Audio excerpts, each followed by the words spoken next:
Nobody talking, huh? Nobody's talking? Christian, do you just want me to start? Great. Well, good evening, everybody. Jazz hands. Hello, hello, hello. I'm going to put gallery view on so I can see everybody's beautiful face. Hi, there we are. Great, great, great, great, great. So I kind of wanted to start with, and maybe Christian, you can help me with this if it's easier to raise hands with this many people. Sometimes in groups of like 30, I've had just people unmuting to sort of share any things that they noticed from the breathing homework this week. And if they had any questions. I'm not sure everybody knows the raising hands function in Zoom, but they could wave at the screen. Great. Or just speak, because we usually have them. Great. Yeah. You know what? Let's just speak. If you have comments about or questions about the homework we did this week about breathing, just unmute and let's share with the group. Bill, homework? Yeah, to pay attention to our breath and just to do some of the exercises that we were playing with last week. I thought it was really helpful having such an easy, quick thing to do morning and night. And that made me more apt to do it than if it had been more complicated. I thought it made a difference. Amen, sister. I love that. For me, I agree with you. If it's going to take a lot of my time and I feel like I'm separating myself from homework, especially something like breathing, if I can do it while I'm doing other things, first of all, it gets us in the habit of just paying attention, like breath is happening. We're all living, so we're doing a good job. Yay. But to have it just be a little bit more deliberate to start and end the day, great. I'm glad that was helpful. Wonderful. And did you find some, did that throughout the day, did it start to sort of become a little bit more in your purview as you were doing other things? Did you start noticing your breath more? No. Great. That's all right. Like it's got to start with somewhere, because the more that we are paying attention to it, then when we get back singing, it doesn't feel like it's such a hassle or that we have to sort of force it. Great. Yes, and somebody put in the chat. Yes, could you repeat or review what our homework was? I wrote it down, then I never looked at it. I lost. I call that kind of. I'm being honest. Yeah. It was mostly what it was is that we went through an overview of just what breathing actually looks like versus sometimes what we do with it. And we had a little animation video that really gave a beautiful layout of what the breathing looked like. So our job this week was to, before you go to bed, stand in an aligned position. We talked about grounding the feet into the ground. We talked about letting our knees be soft, letting our thighs sort of take over as we're standing. But if we're sitting, we can actually put a little bit of weight in that too. And then to let the spine be nice and loose up out of the base of the spine. And from there, letting the belly, the muscle, the abdominal muscle expand down to let the air in. So our job was to, before we go to bed at night, we have to stand by our bedside anyway, to get in that alignment and to just take a minute before we lie down to notice our breath. Then when we lie down in bed on our back, to do the same. Notice the belly going up when the air goes in. Notice that it goes down when the air goes out.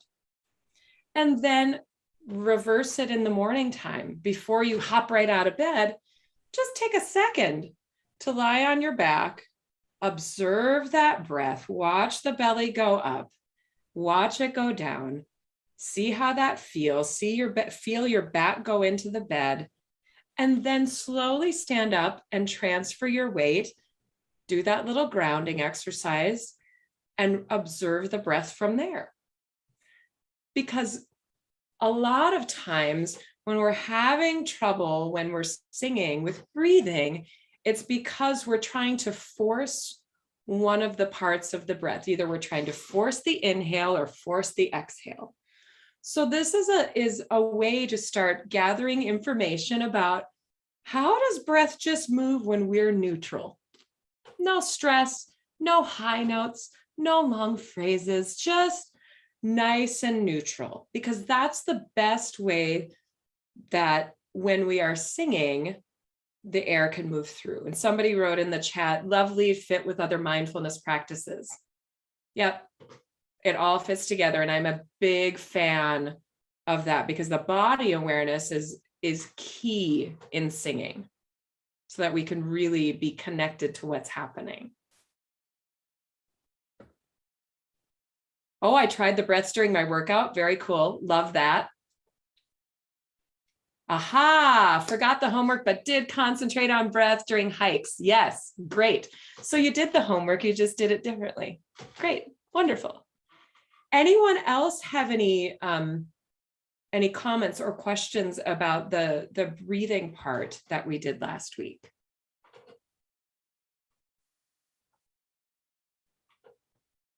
Anyone want to unmute? No talkies? Oh, lots of people on Jack Trip, so no talkies from people on Jack Trip. Terry, can Yes. you hear me? Yes, absolutely. During my music lesson, I've been singing through intervals with my teacher. Yes. There's a mark where you have to breathe after each little sequence. And Yes. so I used your technique to absolutely fill my lungs. And I was able to sing through without any trouble at all, whereas I'd struggled before. That's it. Thank you. Oh, that's fabulous. Hurrah. And so doing the practice, and what was it about that breath that you found made it easier or more efficient for you? I didn't have to worry that I would run out because I had a lot of air. There was plenty to go around. Fabulous. Did somebody else also have a comment? That's wonderful. Thank you for sharing. I thought I heard another yeah in there. Was there someone else? Oh, noticing felt a very different feeling lying down. Wonderful. Ah, and then somebody did the V exercise where we were just playing around on the V,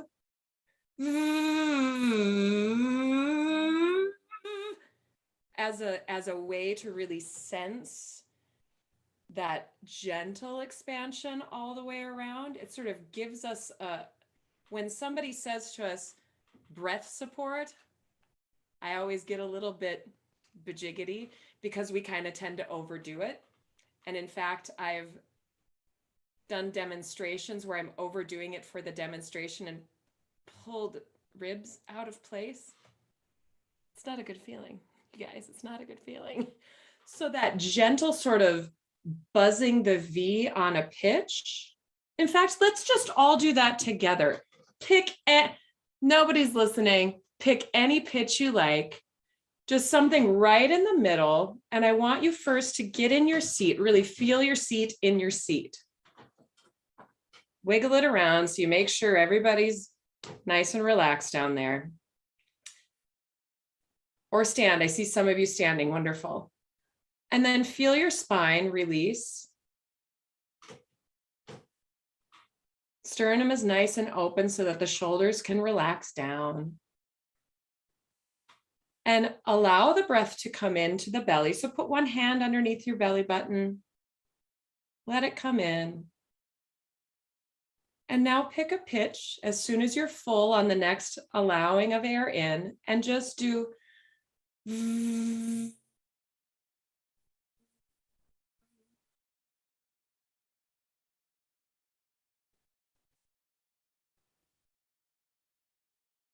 Everybody do a nice V for me.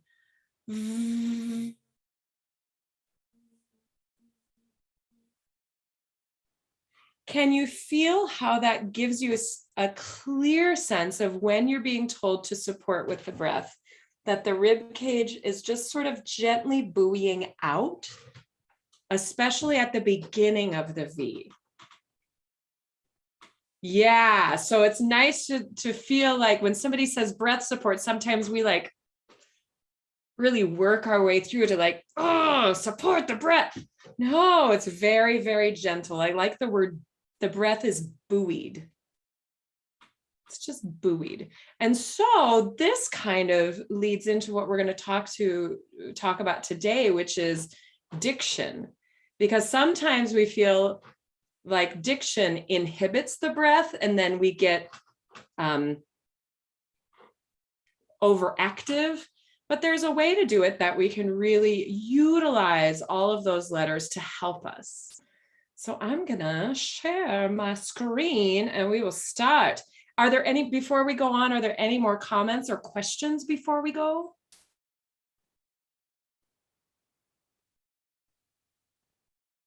Anything else? No, we're good. Yes, I will send the French video in the chat. I'll make sure before I leave to get that link in there. Great, great, great, great. Perfect. So I am going to share the screen.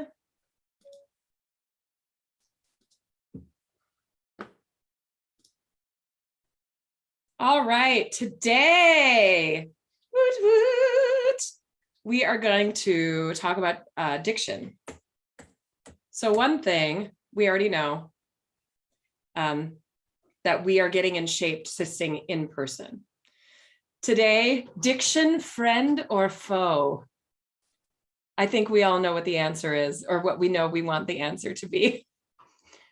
So just make sure if you have any questions, throw it in the chat. I'll stop every once in a while and just take a gander to see how we're doing. And if I need to go back and answer any questions along the way, we'll just have some fun with this.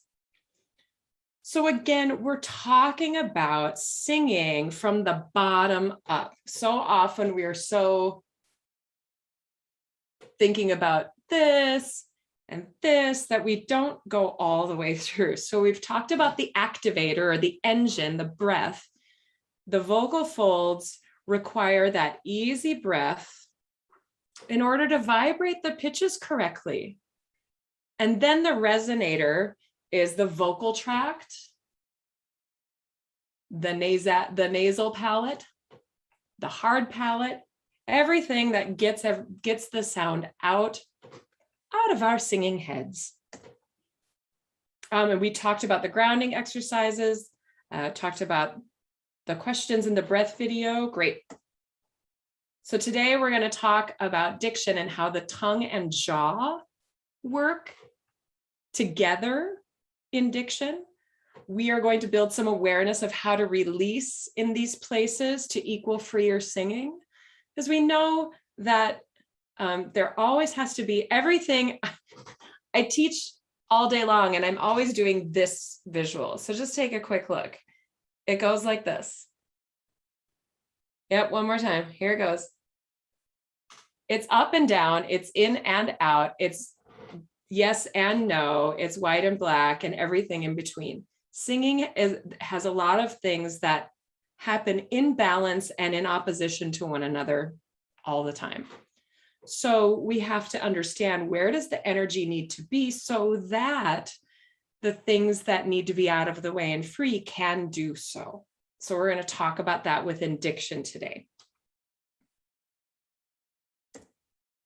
Does this look familiar to you? Has anyone ever seen a conductor say any of these things?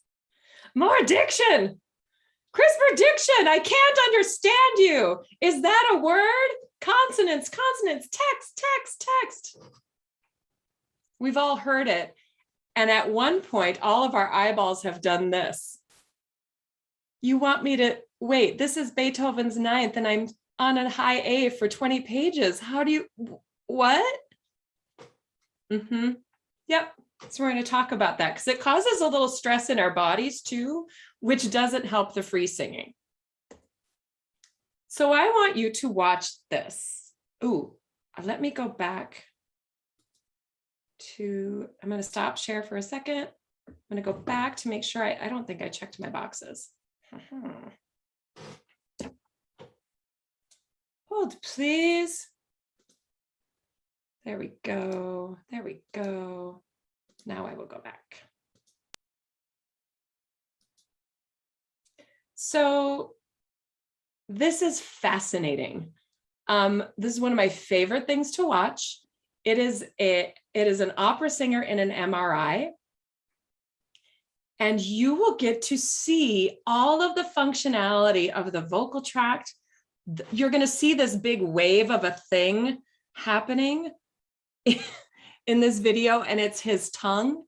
And you're going to see that on the brightest vowels, on E or E, he's singing in German, that his tongue is nearly touching his hard palate. Ah! It's crazy. So we are going to, oh, go back. It worked when I tested it. There we go.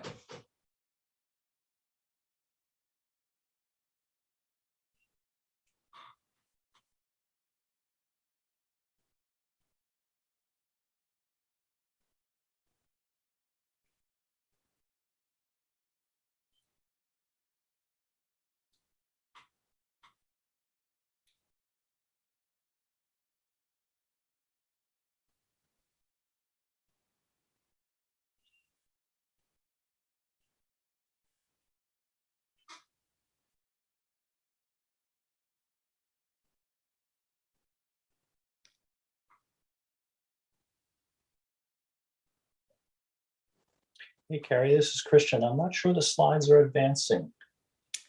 I'm sorry, what was that? I'm not sure the slides are advancing. We saw the slide go to the anatomic figure, but we're not getting an animation and it's not advancing. I think when you're doing things. Oh, well, then let me stop the share again. And one, noch einmal bitte. Thank you, Christian.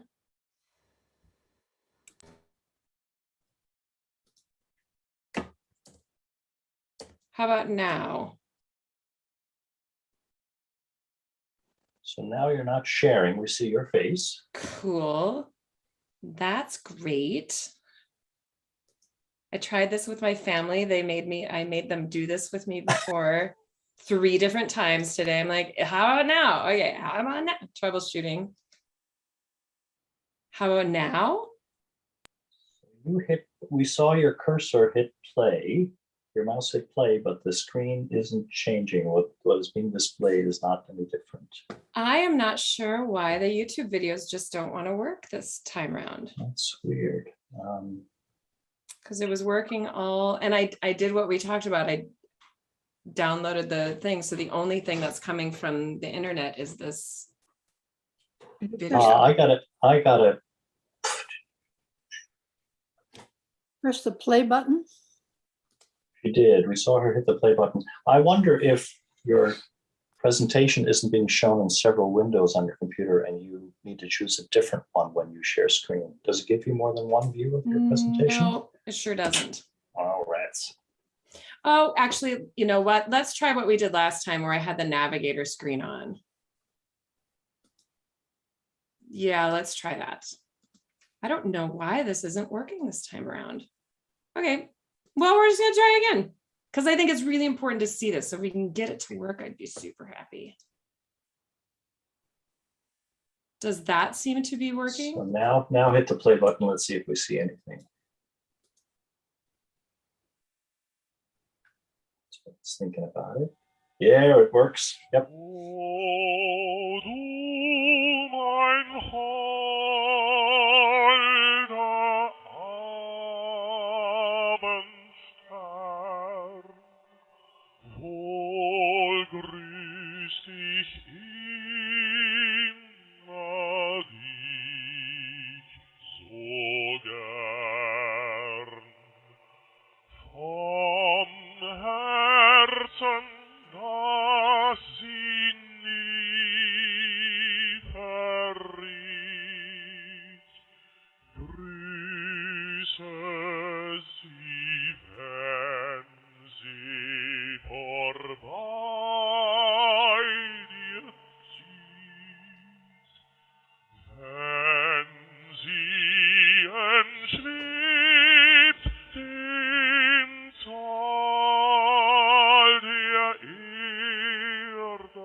Fascinating. Very, very, very, it looks like a small alien has taken over. Yes. I will also send this YouTube link out. So I'll make sure that you guys get links of the things that we're looking at. So hopefully all of you were at least able to sort of see what was going on and sort of could pay attention to the fact that every time he said E, his tongue was way up. Way, way, way, way, way, way, way up. And what do we usually think of when we say E? And that soft palate is moving too. You saw it get out of the way as air came in, and it kind of closes that elusive hearing the words lift that soft palate. Really, it's already closing. It's already helping with airflow. And yeah, sometimes we need to make extra room back there. So it's watching the tongue. Yes, we see that it is a big active muscle. And we need to remember too, that it is also a muscle that carries a lot of emotional baggage.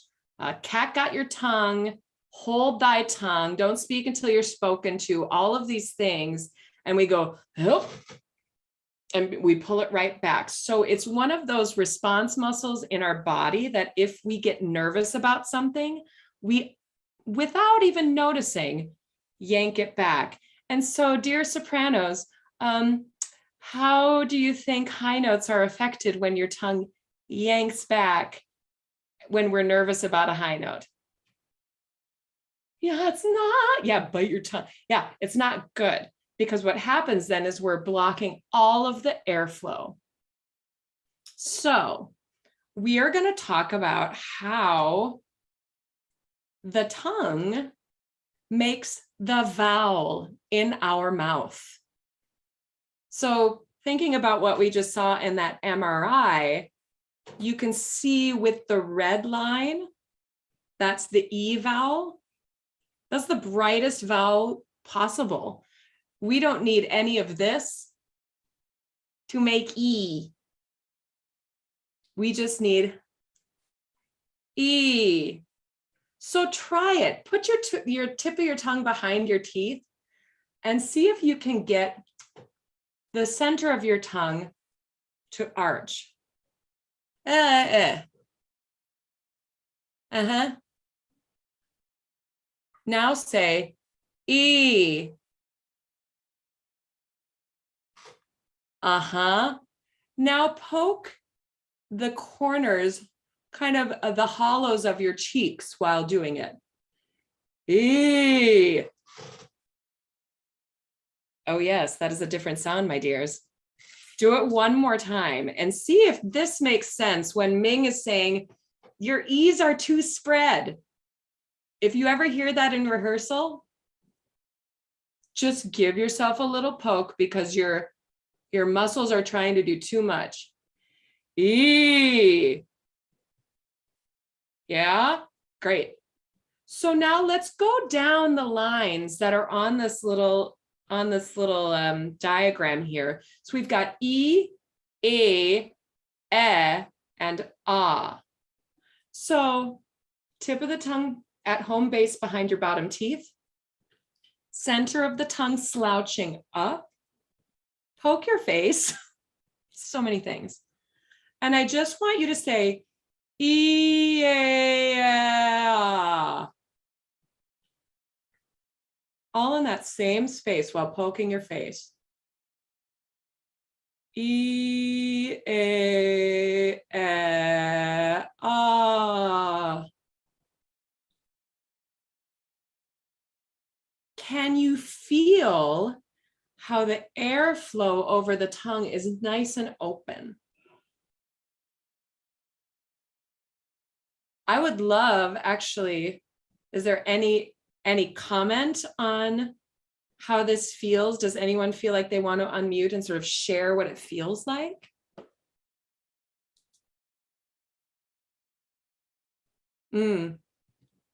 Yes, you can feel the tongue start at that high position and move down. Is that what you mean, Veronica?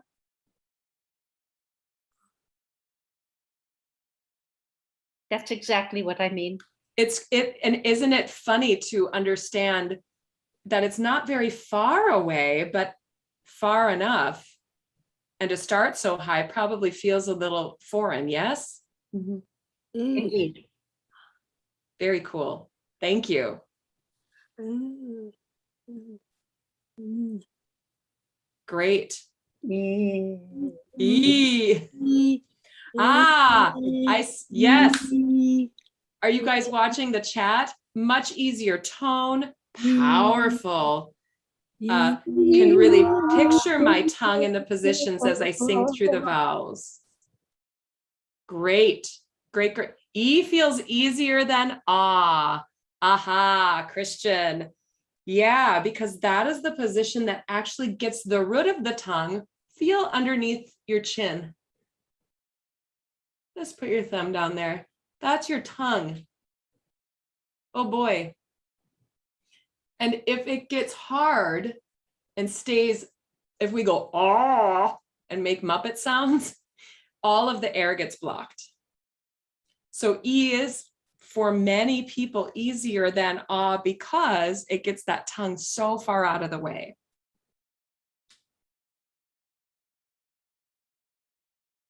Yeah, it takes practice to avoid the soft palate relax down at the same time. Yeah, some people need to feel that Julia Childs thing. That making those kind of helps keep that spaciousness. Wonderful. Any other comments? Yeah, I find I have to jam my tongue really hard against my lower teeth to get it to rise up to the soft, to the hard palate at the top, and it's you have to kind of put pressure on it. Yeah, it's different for everybody. That is very fast. Some people have much longer or thicker tongues, and so sometimes it takes a little bit more coordination to get it to get up and out of the way. Great. Question, does the jaw move when you go through the vowels? It doesn't have to. In this little slide, every vowel can sort of live in the same neutral space. E, e, ah. I didn't move my jaw at all. I'm going to say that one more time. E, ah. Try that. See if you can look at yourself in your screen a little bit. If you've got yourself also on your screen in the view, it would be great just to try that without moving your jaw. Can you just move your tongue? E, ah.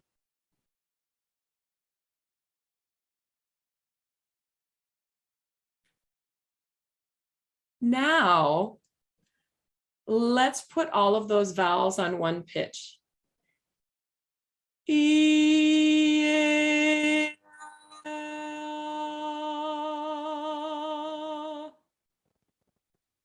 try it.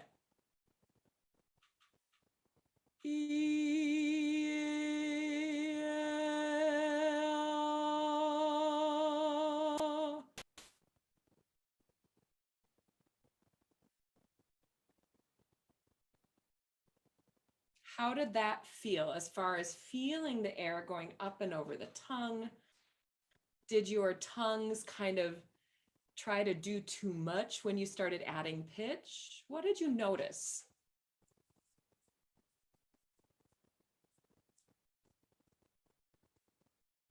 Anyone brave to tell their tongue stories?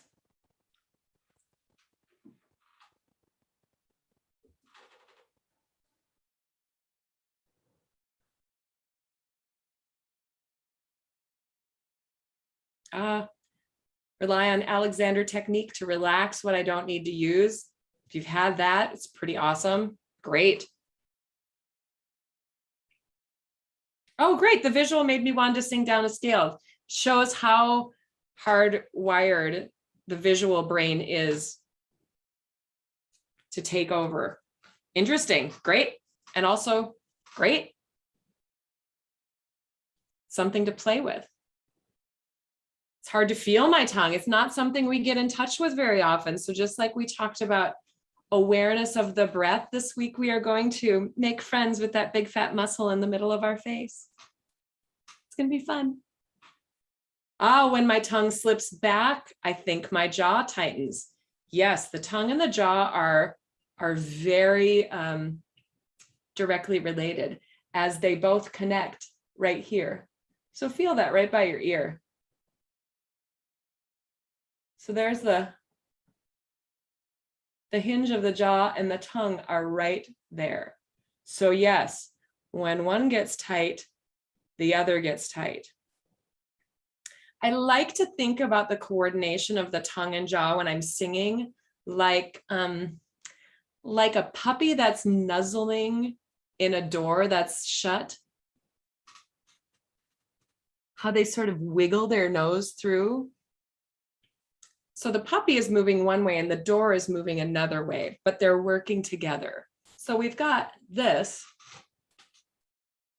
going down and our jaw is going down and back. Try that once. It's very weird. But I can guarantee you when you're doing warm-ups, if you do them with that intent, everything is going to be way easier. And just be gentle with yourselves as you're playing with this, because muscle memory is in our cells. So we're really trying to give you new tools to retrain and allow the muscles to do what they do neutrally, and then send breath through it and see what that result is. We don't care about the result. I know we do. But it's best not to put that pressure on ourselves, because then we tense up and try to hear ourselves and do all sorts of things. If we instead know what our body needs and give it that freedom to just make mistakes and make ugly sounds, and that's what warm-ups are for, right? Yes. And give, again, the body the neutral space to do what it needs to do, it'll go much more smoothly. Great. This is all wonderful. Good comments.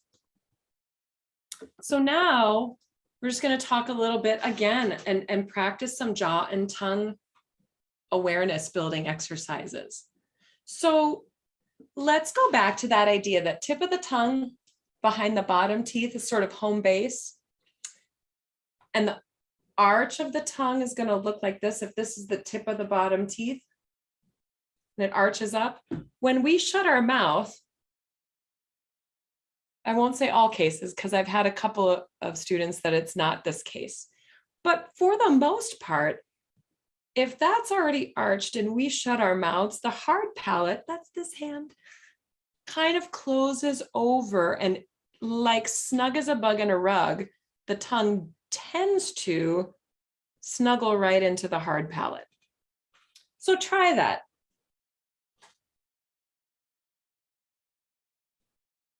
And just pay attention, take a few breaths and pay attention to the tongue sort of sitting in the lining of your hard palate. You're going to notice that it's kind of difficult to do, and your tongue's going to want to do little jerky movements. It's going to want to pull back. It's going to want to do all sorts of fidgety, like a fidgety little kindergartner. It's like, but what are we doing? Shouldn't I be doing something? Nope. So see if you can just pay attention to that. And then if it gets a little wiggly or wants to pull back, just gently put it back into the hard palate. Boop, boop. So now I want everybody in that space of arched tongue, hard palate close. Just say a yummy noise. We like food. We like the way things taste. So just say, mmm. Mm-hmm.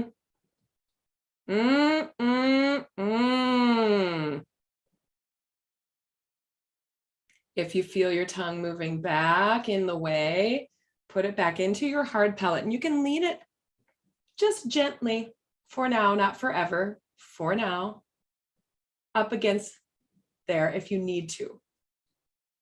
If you need to, the center of the tongue, you can sort of lean it into the hard palate so you have somewhere to put it when it starts yanking back. So do that yummy noise again.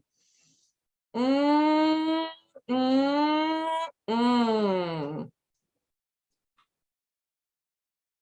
Great. Does anyone want to share what they're feeling while they're doing that resonant hum?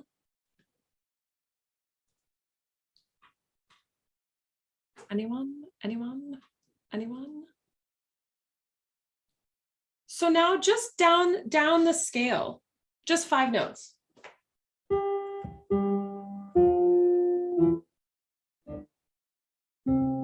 So get your tongue nice and archy.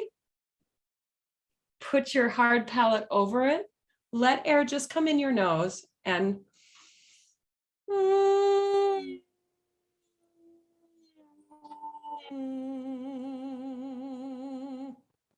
try it.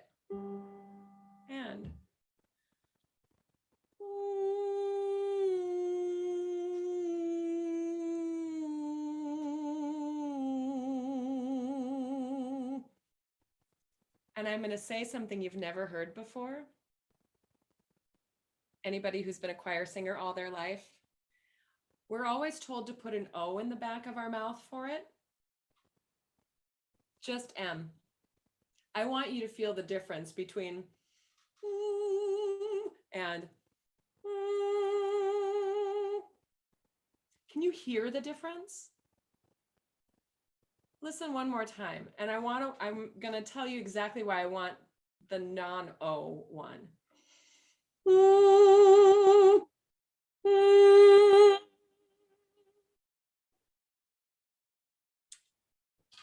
Although for a choir hum, the O in the back helps with blend and gentleness of sound, it's actually really tension causing on the tongue. So you have to be really careful when doing that hum, not to pull the tongue too much and make a big, big, big O. So try it without, just putting everybody together. Your teeth are going to maybe gently touch.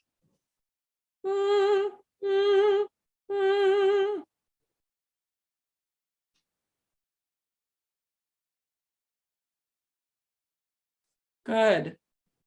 Does anyone want to share what that feels like, or what it feels like in contrast to some of the other things we've done before? Major difference.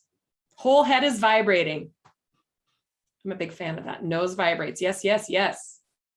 Ooh, we'll get to ooh and ah. Don't worry. This is just to start feeling when people are saying, put it in the mask, put it in the mask. What does that mean? What does that mean? That's what we're doing. And it starts with that arch of the tongue. I sense my vocal cords more, somebody said. You can really feel where the pitch begins.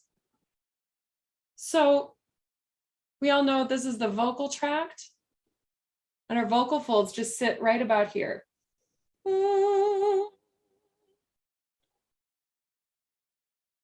So that's where the vibrations generate, so that the resonator can then take over. High cheek vibration. Oh, volume down. That's interesting. If I were in the room with you, I can almost guarantee it would be louder.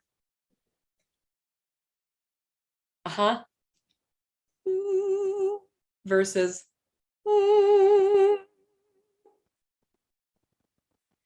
but it's further away from you. The air, everything's going away from you, which is what we want. More resonant, less strenuous. Ooh, I love that word, less strenuous. Great. Feels effortless. The volume is different. Yep. Interesting. Neck and shoulders relax. Am I crazy? No, because all of these, so these muscles that are attached right here where the tongue, now we're talking about in that first week video, all of the muscles that are on the exterior of the larynx, where I was talking about the cervical diaphragm.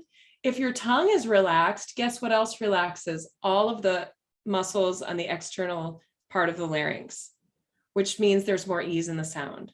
Yes, yes, yes, yes. This is why we just need little nuggets of what is going on. Wonderful. Great. Oh, and my volume went down. I got it. I hope you can still hear me. Everybody's still good? Great. So now let's look at the jaw, because how many times have you thought after a rehearsal, ah, my jaw hurts? Well, we're trying to make it just a little bit more easy. The tongue makes the vowel, and if the jaw is sort of in neutral, there's not a whole lot we have to do. So we are going to be inspired by German beer drinking. Ja, ja, ja. Uh-huh. Yes, you notice I didn't say ja, ja, ja. I said ja, ja, ja. So poke your face again. Tip of the tongue behind your bottom teeth. We're going to go from the highest tongue position for the brightest vowel to a more a lower placement of the tongue for the darkest vowel. E. Let's see. This is the tongue. Yeah, yeah, yeah. So go slow and say it. See if you could just roll your tongue through that E and that ah vowel to make our German drinking sound. Yeah, yeah, yeah. Great. Wonderful. It's kind of weird though, isn't it? So see if on one pitch we can do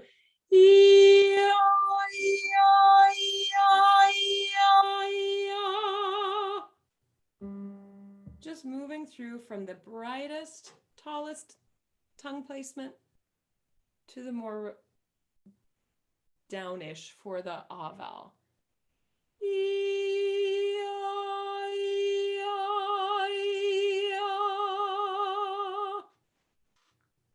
Yeah, yeah, yeah. I'm seeing some good stuff. Great. Yep. Good, good, good.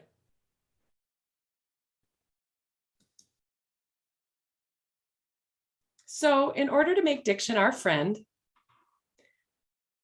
we need to work phoneme to phoneme, which means sound to sound, letter to letter. Everybody gets the spotlight in the order in which they've been received in the word. Yeah. So speaking the text is my favorite thing. I speak text all the time. I speak it in two different ways for different purposes. Part of the time when we are unsure and we get hesitant with our breath and things get tight when we're singing is because we're unsure of the text. Would you agree with that? Can I get a hoot hoot? Totally true. I haven't, because memorizing text is hard. So you want to speak it through so you get comfortable with it, just like talking. My favorite thing is to then speak it through in a robot pitch, no pitch, but like a robot voice. So if I was going to sing the beginning of the aria from the Brahms Requiem, I would say, Ihr habt nun Traurigkeit, to speak it the first way. And then the second way, I would make sure it's in tempo, make sure I'm going to use the rhythm, but I'm not going to use pitch. I'm just going to speak it robotically. So here's how it would look. Ihr habt nun Traurigkeit.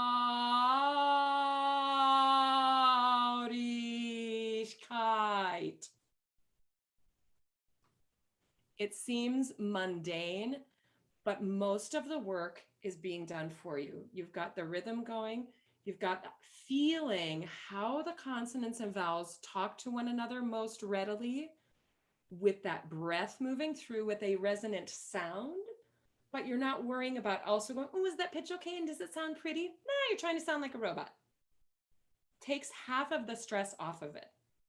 And it's a really great way to practice. One of your homework exercises is going to be the Star Spangled Banner. That's right. Or happy birthday. Some twinkle, twinkle, little star. Something that's totally mundane that you already know, that you can really sense exactly how the text is moving through breath. So you can feel if you go tweet right away, oh, I better move a little bit more air and maybe elongate some of those consonants. Twinkle, twinkle. So pick a mundane song to speak through just like normal and speak through like a robot. So that's the big one. I want you to practice doing a flop jaw when you're washing your hands. So we've got morning and night breathing awareness. When you're washing your hands, which is 100 times a day, just notice, let your jaw flop, catch flies. It's just you in the bathroom, looking in the mirror. You're doing it anyway, so just pay attention to what that feels like. In the shower, you can massage your jaw and make those yummy noises. Thinking about breakfast. And then, like we said, a simple song to speak like a robot through, so you can feel the ease of the breath and the tongue and the jaw movement going together. I may just have to send this to Christian as a little email of text, so you can have just a little worksheet of what the homework is this week and the YouTube videos. So when I sign off, I will send that immediately. Sound good? Are we a go? Fabulous. Next week, we're going to do a little bit more with this, but we're going to get more specific about warm-ups that can really get you ready to sing in person, and some things to do to really keep your vocal health well, so that you're not over singing and hurting yourself. So we're going to give some really good exercises for that. You have a worksheet that was sent out. We're going to follow that and maybe add a couple more things depending on how it goes. So please bring that worksheet. And you see this picture of happy little rainbow straws? Please bring a straw. It's going to sound crazy. And it's my favorite thing in the whole wide world is using a straw for warm-ups and for cool downs. Yeah, I said it, like exercise, cool down. So that will help regain some coordination and give you some good exercises to build your stamina. Great. Any other questions before I leave you to your actual rehearsal? Christian, anything else before we sign off here? There was a question about worksheet. Did you send us something, or you intended to send us something? No, I sent it actually with the little welcome letter. Aha, we'll go dig it out. Okay. Okay, great. I can resend it too if I need to. I have it. Yep, plastic straws were, huh? Carrie, thank you so much. Yeah, you're welcome. Thank Yay. you, Carrie. Thank you. Have a great evening. Have a fabulous rehearsal, and we'll see you next week to do some more work. See you next week, Carrie. All right, bye. Now I'm going to switch to Jack Tripp. It's been on, so all I'm doing is muting.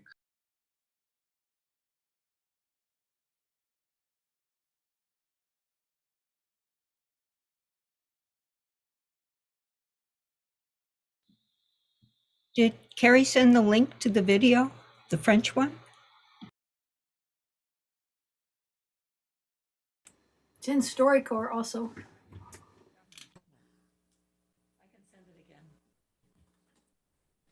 Christian is still moving things. Oh, now we should be good. So if you're in Zoom, you should be able to hear my voice now. But of course, Carrie is fantastic. And as we mentioned last week, part of the reason why we're having Carrie come back for this week, last week, and then next week is that we are working very rapidly to hopefully having us all sing in person. And so David Flack and Christian went with a bunch of people, as you might remember, last week in between rehearsals to St. John's to do some testing there. And they had some really encouraging data. Now, nothing is quite set in stone because we do have a board meeting that we want to set first. And I'm getting notes that there is an echo with my voice, but not as bad as last time. But again, this is like we're in a small cathedral, not a very large one like the last week, but we are working our way through. What I'm going to do is I'm going to turn up my volume within Jack Trip because I think that some in Zoom are saying that it's a little faint, and I am going to bring it closer to my mouth. Okay, but as we mentioned, this is the second week that Carrie's been here, and next week she's going to be doing a longer session. I am not here next week, but Derek Tam and Carrie will be leading sessions, and Carrie will be leading a longer exploration and warm-up in which she is getting us prepared to sing in person. There is a potential that come October that we will be able to provide some sort of singing in person, and in smaller groups potentially first, and then of course, as mentioned, with everything obviously always piped through Zoom for those that can't make it or are not comfortable yet singing in person. But we really are moving towards singing together in person and potentially breaking up into sectionals. I think I mentioned to all of you last week that there are several soprano alto sections and tenor basses sections that can be rehearsed separately. So our goal might be in our transition back into singing in person to have only those sections come in at certain points of the evening. So we have the ability to work on what we need to work on, but also work our way back slowly into singing in person at St. John's. Okay, that being said, let's try to do a little bit of warm up. Carrie did some fantastic stuff. I love that video that shows where your tongue is. But the other fun thing is to see where the soft palate is. And so the soft palate, let's say, like this is the tongue and this is the mouth over here. Soft palate really rests over here, and you could see it pull back. And we'll probably send out the video before that, but that soft palate for an opera singer is perfectly set, always out there, very rarely comes back. But in reality, for most times, it's actually down and relaxed. So for a professional opera singer, they really just pull this out automatically. But for us, we have to warm up to it and then, of course, vocalize. So because Carrie did some breathing exercises, let's just jump right into some vocalization. Paul, I'm going to do this a little bit by myself for now.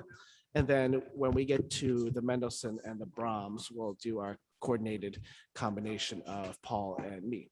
So let's just do. So on humming, but I want you to really think about your nose buzzing and then of course chewing a little bit so your jaw is nice and relaxed. Here we go. And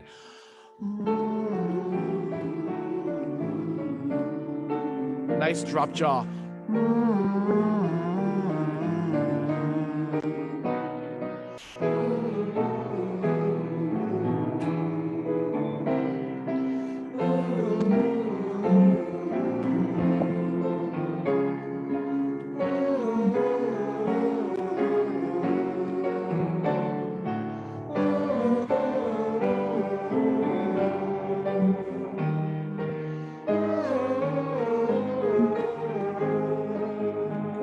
Do a nice sigh and ooh to relax ourselves and open up that soft palate.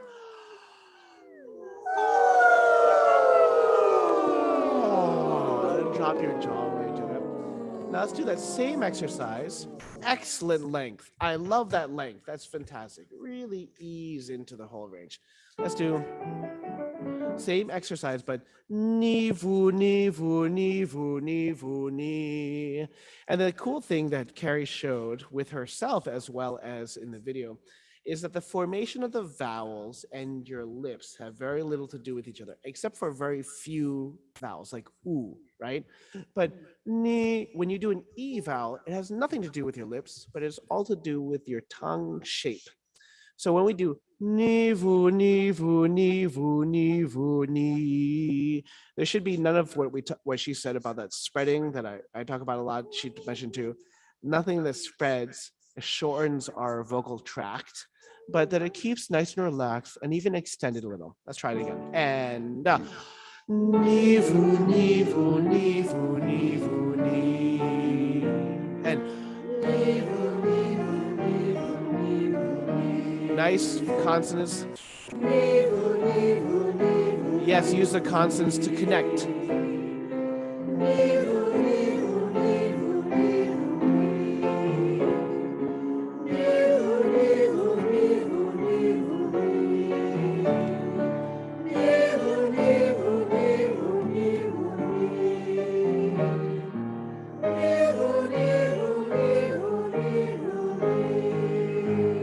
Good. Mi, me, ma, mo, mu. And what I want you to think when you do this exercise is the crispness, the clarity of the vowels like you saw in the video. Mi, me, ma, mo, mu. So you have very clear transitions and it's very tight. Mi, me, ma, mo, mu. And again, very little lip movement, but very crisp tongue movement. Here we go. And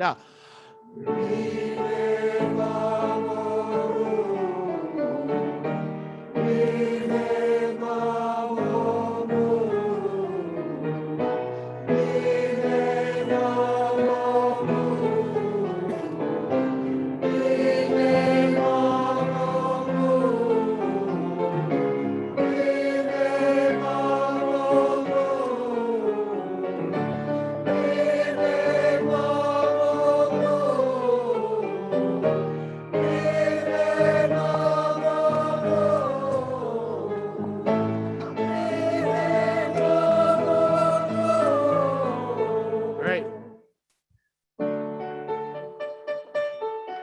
Yeah.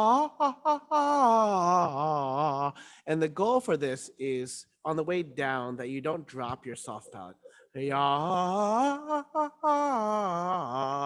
Yeah. And keep it nice and relaxed and buoyant. Here we go. And yeah, not ya, not ya, but ya. Ya. The difference is that when you sing a ya, you need to drop your jaw more. Ya versus ya. You look, I can do an ya without even opening my jaw. Ya instead of ya. And ya.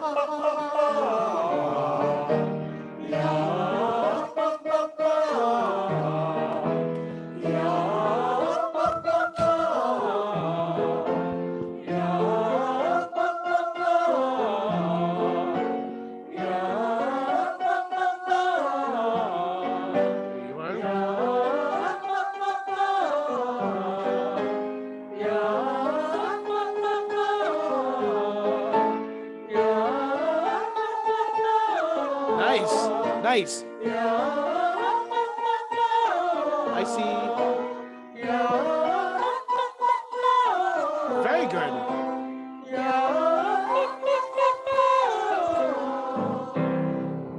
Really nice. Of the two people I can see in my screen, it looks like your jaws are very nicely dropped. That's excellent.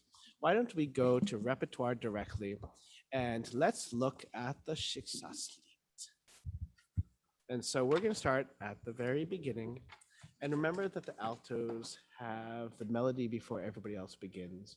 But can we add Paul to our voice? Paul. Did Paul get added to the spotlight? Not quite there. There are 125 people here, so that's great. Aha! Hi, Paul. How's it going? Hey, it's good. How are you all? That's great. I couldn't find you in the gallery, and Yeah, so so it's many. great to see you. I always feel when we have the side by side that you have by far better light in your house than I have in my apartment. It's always this thing where everybody says, Ming's very dark. And I'm like, it's getting darker and darker. It's clearly going towards winter because I'm turning my lights on earlier and earlier.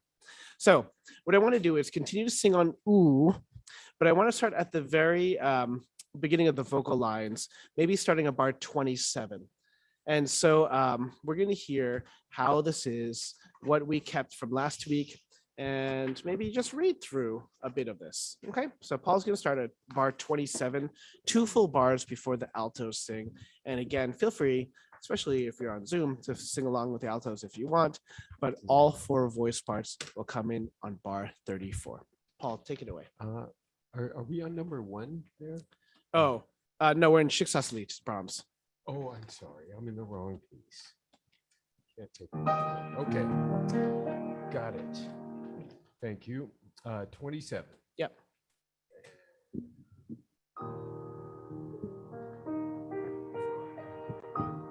2, 3, breathe. Ooh, ooh. On ooh.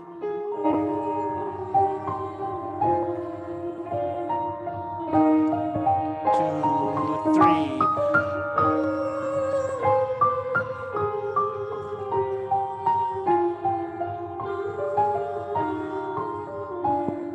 And everybody.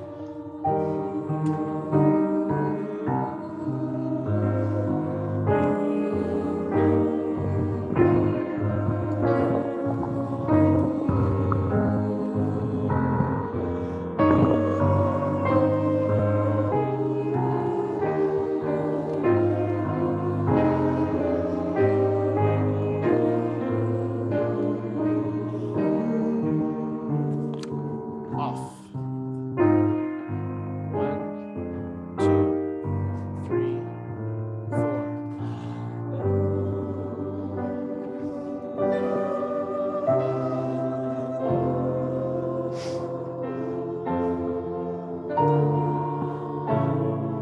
2, 3.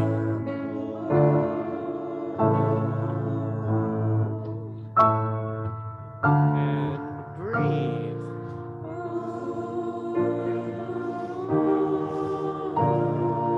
Off. 3.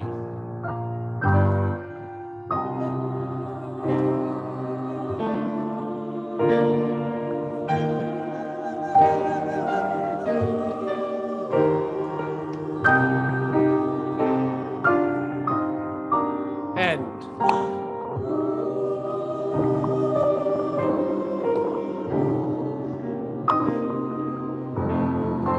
Off. And 1.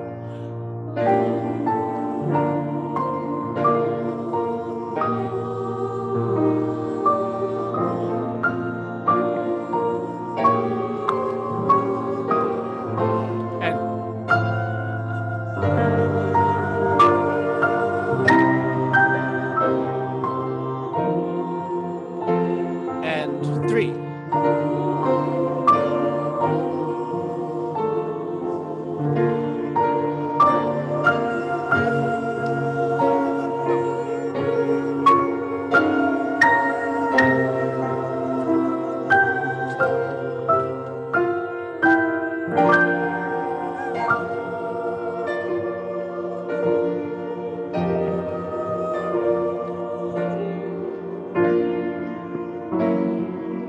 And 3.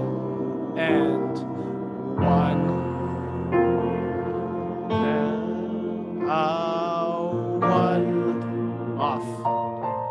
Let's go on. End. Oh, sorry.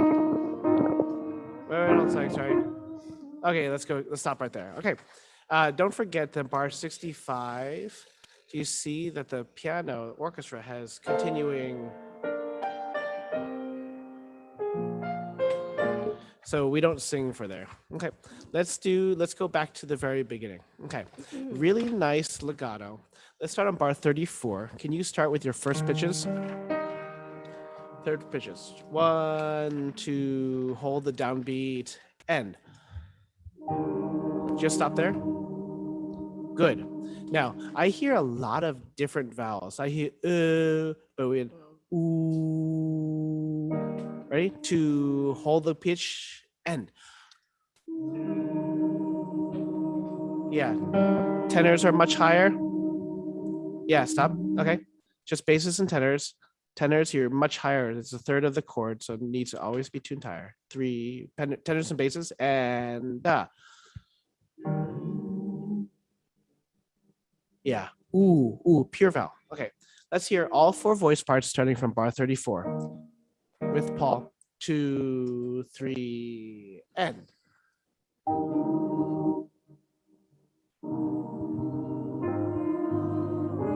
Okay, good. Let's just hear basses and tenors. Ready? What's the first pitch or the whole bar? Whole bar. Thank you. 2, 3, tenors and basses.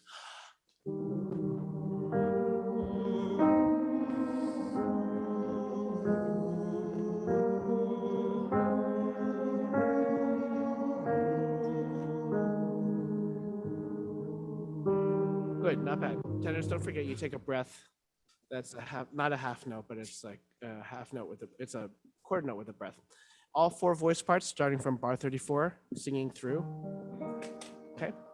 1, 2 with Paul, 3, and 4.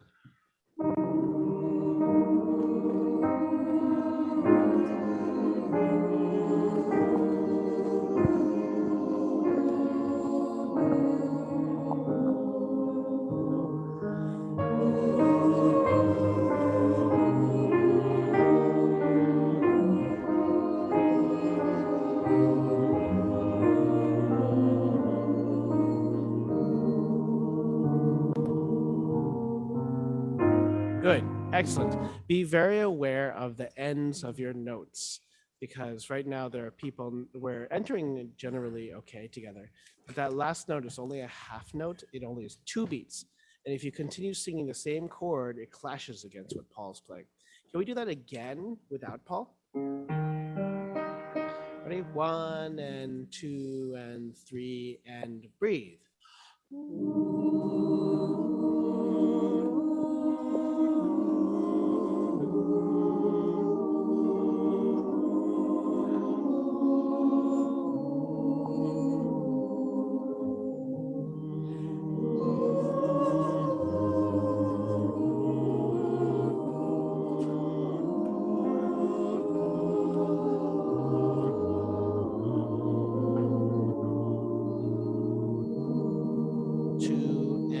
Off. That's excellent. That's really, really fantastic. Not only did you get a beautiful legato, all the notes were generally there. It felt like there was good ensemble rhythm as we went along. And even if some notes weren't quite absolutely perfectly in tune, it really felt like you knew where the pitch was and trying to match it with everybody else. That's great. So in bar 36, altos and tenors, that is only, we're going to change it so you breathe and you're going to sing breath. So again, if we have different people holding on longer than some other people, it sounds really ragged. It sounds really sort of frayed, like at the end of a carpet. We want it to be a nice, secure breath altogether. Now, what I want to do this time is Paul join us, but only played the bass line, this pizzicato that goes through. So he'll have some nice tempi to join with you. But we're responsible for your beautiful legato that you've been doing and also making sure that we change exactly on pitch together. You did a really great job, especially listening to each other. Don't let the orchestra feel like you can stop doing that. Just lock in even more. Here we go. 1 and 2 and 3 and go.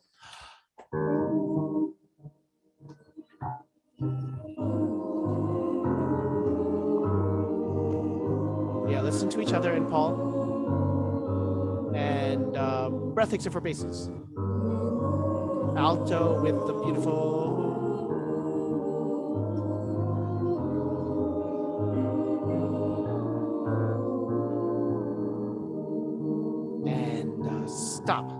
Excellent. That's really, really fantastic. Now, it sounds absolutely gorgeous. It sounds a little academic, but it is really, really beautiful. And a lot of the harmonies are really there. Paul, if you can do this, why don't we start at bar 27, 2 bars before the altos join in.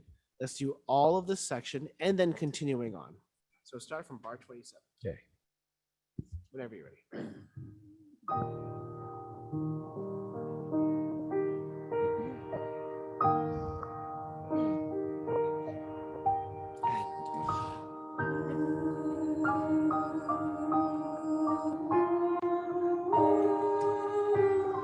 On ooh. N. Nice. Don't let the jumps scare you. Get it ready, everybody. 3 and 4 and. Now lock into each other, but sing musically. To the cadence and off bases.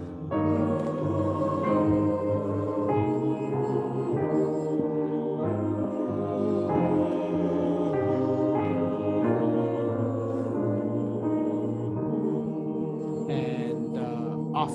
We're going to continue. That was really nicely done. Get ready for the surprise harmony. 3 and here we go. And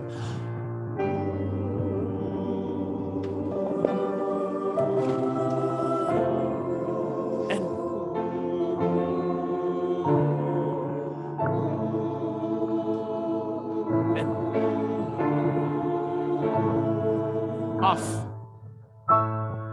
Get ready to breathe and breathe.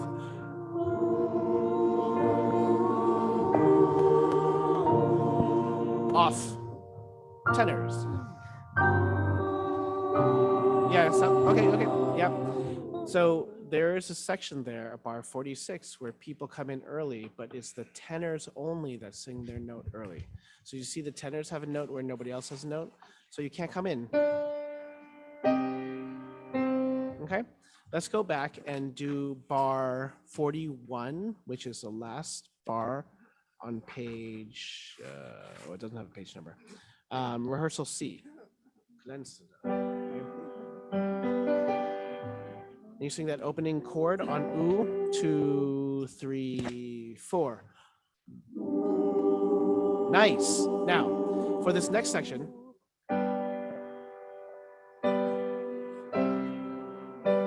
we want to make sure that's we want to make sure that it's nice and steady, even though the orchestra is not playing underneath us. Ready? 1, try that again.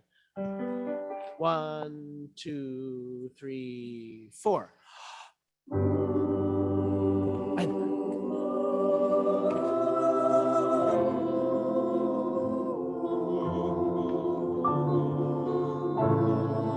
Two and 3. Not bad. Yeah, remember that's only 1 beat at the end, right? Be careful about the ending of your pitches, okay? Again, I hear people singing every vowel but ooh. I hear people singing you know when to ooh, ooh. It's very hard to feel like you're singing in tune if you're singing different vowels. So make sure you're singing the same vowel so we have a chance of trying to sing and hear each other in tune. All right, one more time, bar 41, C. 1 and 2 and 3 and 4. Better.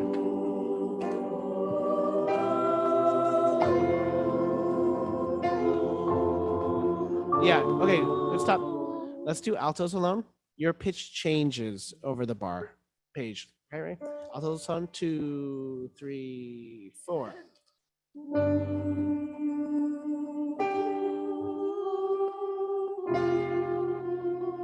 Do you hear that? The pitch changes from page to page. One more time. Altos, 2, 3, and 4. And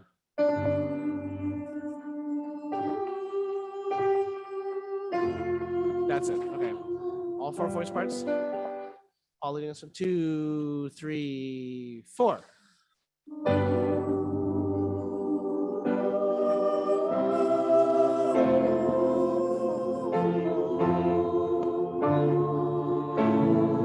Two and 3. Off. 3 and 4 and breathe.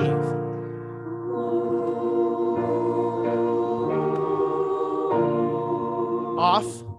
3 tenors only. Okay, let's do tenors alone. Tenors, starting from bar 46. 2, 3.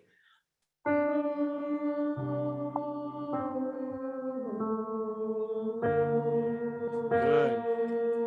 Okay, let's do that with the basses. Ready? 2 and 3.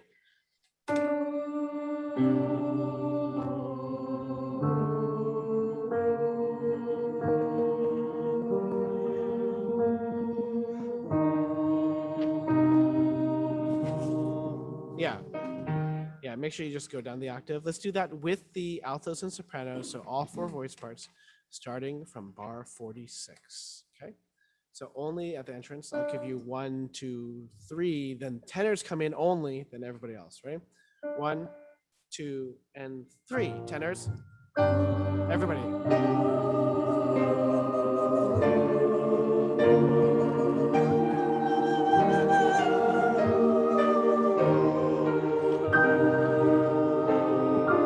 Off. Yeah, please. Yeah. Make sure you only sing the length of the note that's there. That's only a chord note. So please cut off there. Let's do bar 46 one more time. That's much better entrance. Right? 1, 2, 3. Tenors. Everybody. That's it.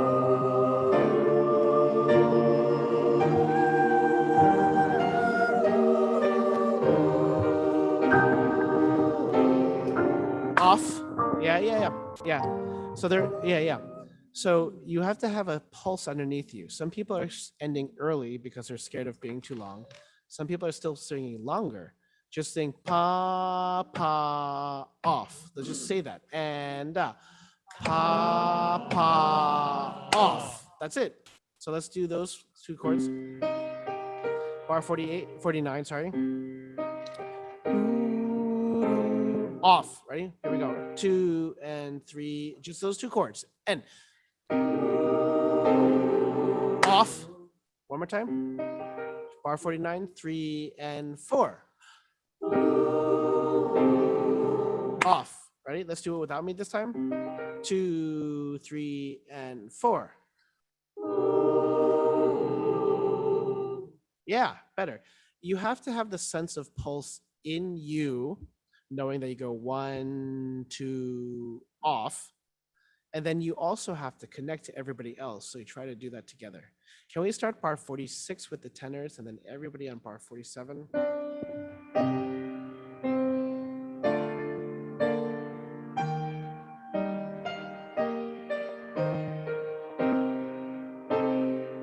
Off.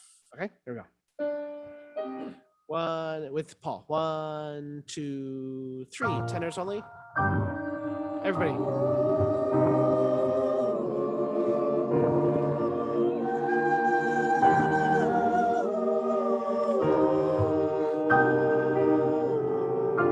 Off. End.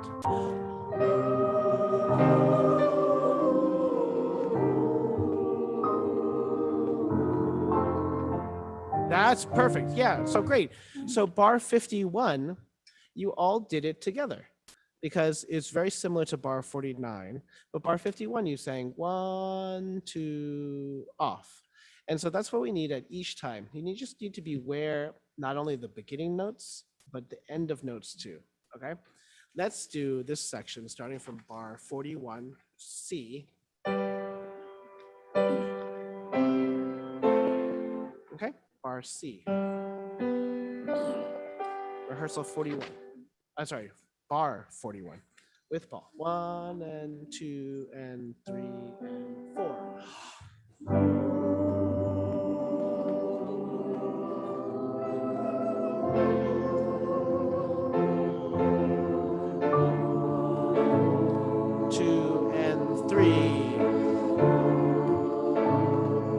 Off, much better, and 1.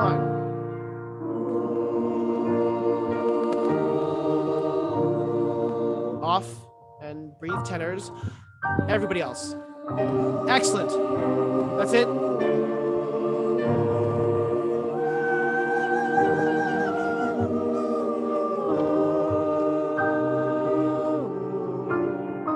Excellent. Better.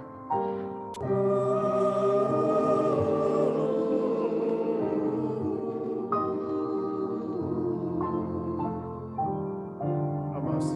One.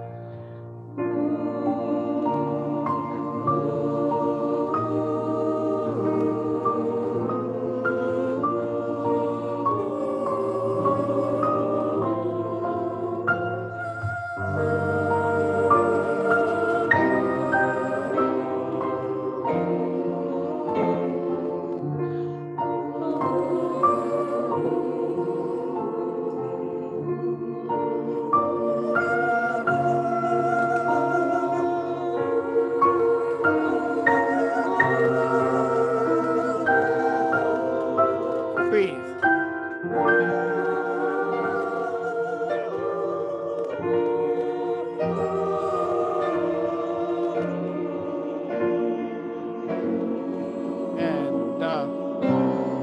And basses and tenor.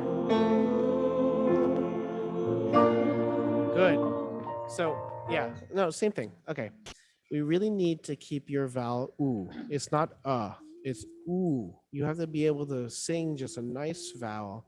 And then you really just need to be aware of how long the notes are. Can we sing that note, last note? Bar 64. Basses, tenors, altos, sopranos. 2, 3, 4. Yeah, but it's only one beat, right? Yep. 1, 2, 3, 4.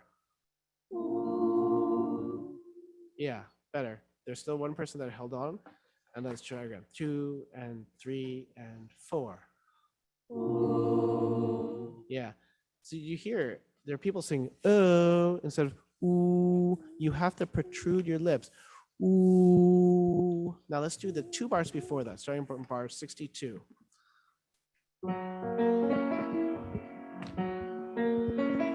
Okay. 1. Paul, I'll play this for a second. 1 and 2 and 3 and 4 and.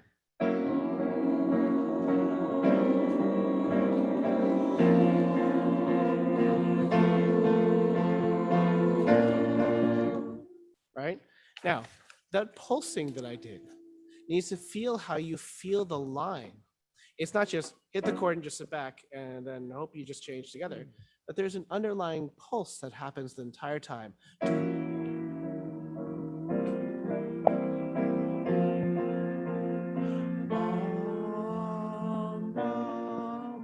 And that pulse is really important. That pulse is the life of the music. If we don't have that, we really don't have anything.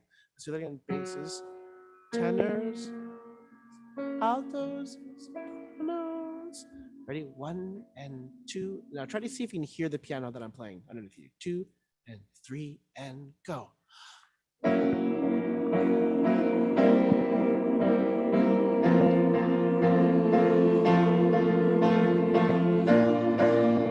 Okay. Now, can we do that again? And I'm only going to play quarter notes.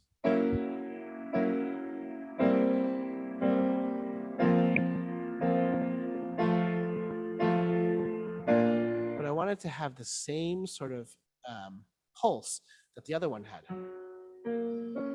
2 and 3 and 4.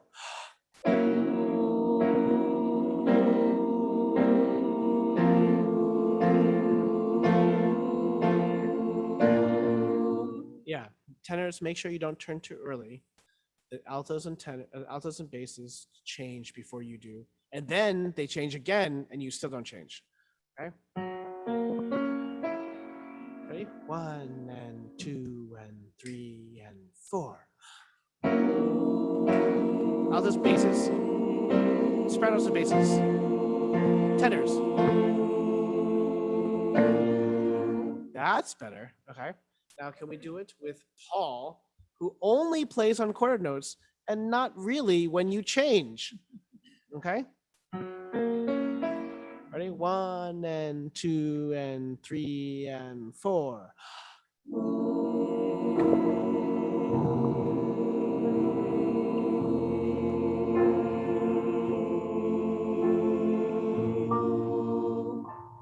is fantastic. Now, what that meant is that you couldn't rely on Paul unless you were listening to the bass line. But tenors, for instance, you all change together on that note when nobody else is changing. So it requires us to listen to each other, but more importantly, to have a sense of ensemble pulse. That's different than that's very different than your own pulse. When you sing in a group, there's an ensemble pulse, and it's made up of collectively all of our pulses together. And that is what's really important to develop, whether you're in orchestra, you're in chorus, chorus plus orchestra, but it's reliant on you having your sense of pulse and then us collectively trying to align that together, even if you're only having whole notes, even if you're doing that. So let's go back and start at rehearsal D for Djibouti, 52. Violet is on this kick. She makes sugar cookies, and she's doing one for every single country, and she's decorating them with the flag of that country. So Africa is on that list, and Djibouti is on the list, and then she has to know the capital, and then of course the well, we're trying to get her to do the government, but that seems to change every single week. So okay, 52. Now, do you see what Paul has? Paul, can you play at 52?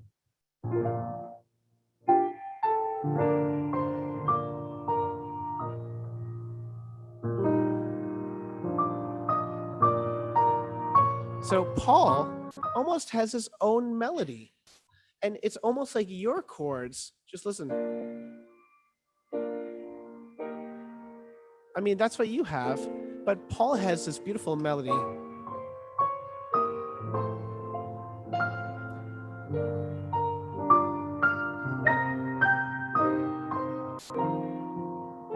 So Paul has these running eighth notes the entire time. So if our chords don't line up with them, then it really just feels like we're just sort of really in this nebulous soup. There's no rhythm there whatsoever. So we're going to try as hard as you can to sing your notes, but also listen to Paul and try to accompany him and sing with his eighth notes. So don't try to throw him off. Okay, so let me give you your notes. Basses, tenors, altos, sopranos. And remember, he plays a downbeat, and then we sing on the second beat. And I really want you to listen to his eighth notes as we try to sing our notes as well. I'll play with you. Paul will play his part, but we'll all try to listen to Paul. Okay, 3 and 4 and everywhere ready.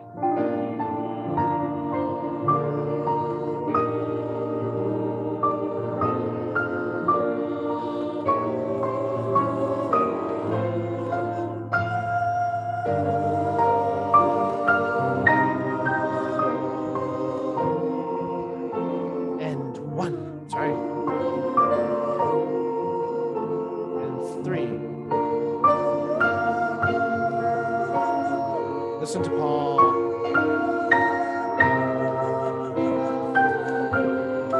And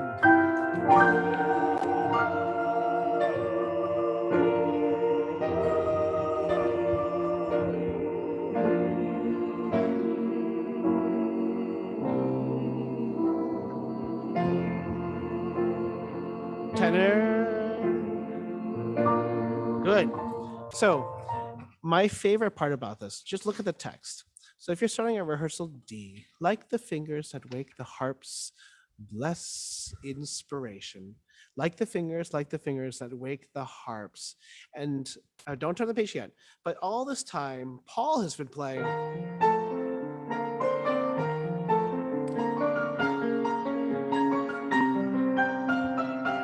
Like the fingers that wake the harps, and then turn the page. You play together, and you see that Paul has, sorry. Do you see those like rolled chords?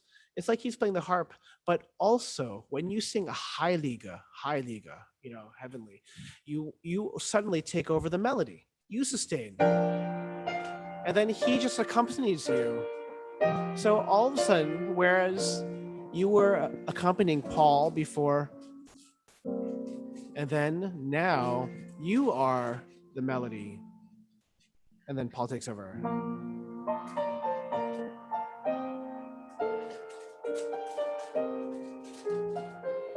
So in any case, let's sing that again, D. That was really, really nice. Now, the thing that we have to talk about is bar 54.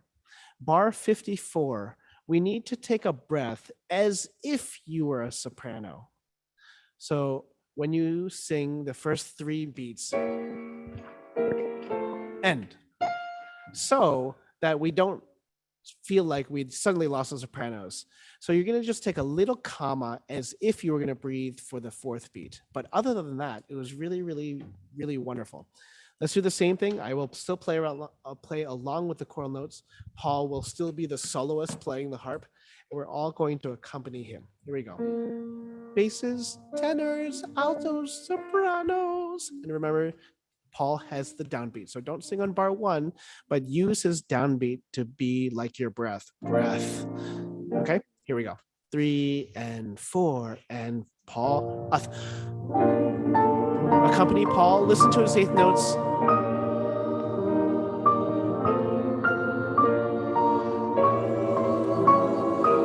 And breathe. That's it. That's it. Nice dynamics. Good sopranos. And 3.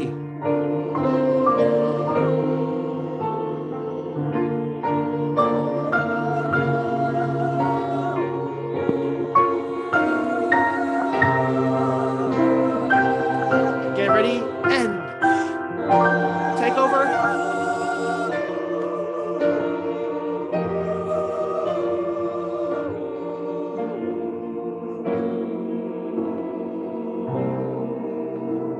Sopranos. And then tenors. Now, that's it, tenors. That's it. And you know what? That was a beautiful 1/4 note note at the end. That was also beautiful. It wasn't, we are singing a 1/4 note and then we're off. But it was really nicely done. And yet, it still was only the length that it needed to be. That was really, really nice. Now, we haven't talked about dynamics. We haven't talked about some of the finer nuances, but we really got the function of it. It's to accompany the orchestra at that point, that one breath. There's a nice, beautiful crescendo that builds up to the Heilige, heavenly. And that was really, really gorgeous. I heard a lot of people build and sing out on that. That was really, really nice. Now, what I'm going to do is that next week with Derek, we're going to put some German to this just to see what that's like. But I do want to look at the Allegro. So I want to turn to page 14 in Akados, but it's really bar 111 if you have a different edition of the score. It's bar 111.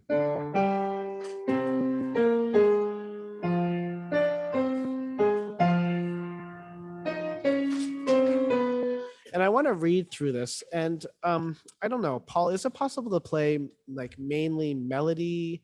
I mean, the choral parts, and then if it's possible to add some, other things, if it's interludes or whatnot. But let's start on bar 111 into 112. You can sing it on da, da, da, da, da, da, da, da, da, da, da, da, da, da, da. And nice and not shouty, but firm. Be, just be firm. Bar 111, and let's get a little bit of idea of this. Just a note, you see that even though you have, in this case, what are sort of the more sustained notes that the orchestra has.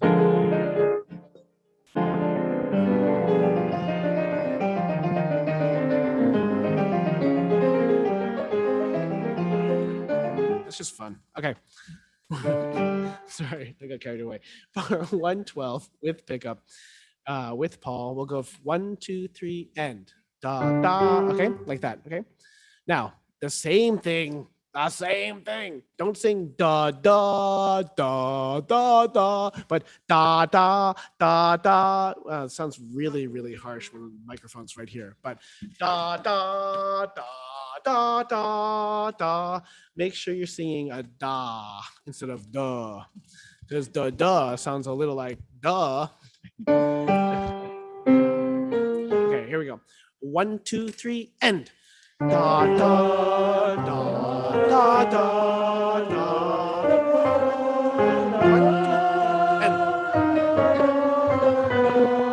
End.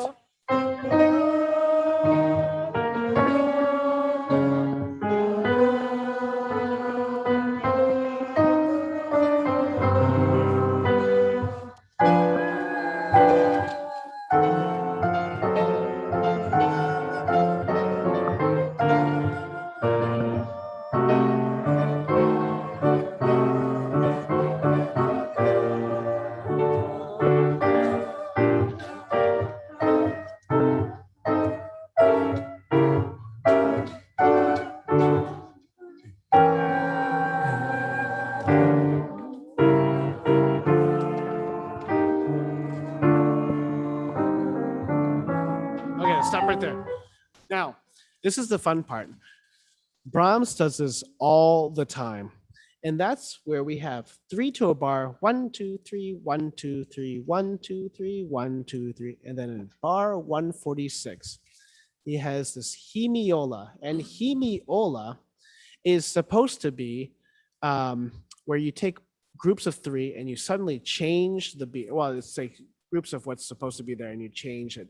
So instead of 1, 2, 3, 1, 2, 3, you have 1, 2, 1, 2, 1, 2. So you have 1, 2, 1, 2, 1, 2, 1, 2, 1, 2, 1, 2, 1, 2, 1, 2, 1, 2, 1, 2, 1, 2, 1, 2, 3, 1, 2, 3, 1.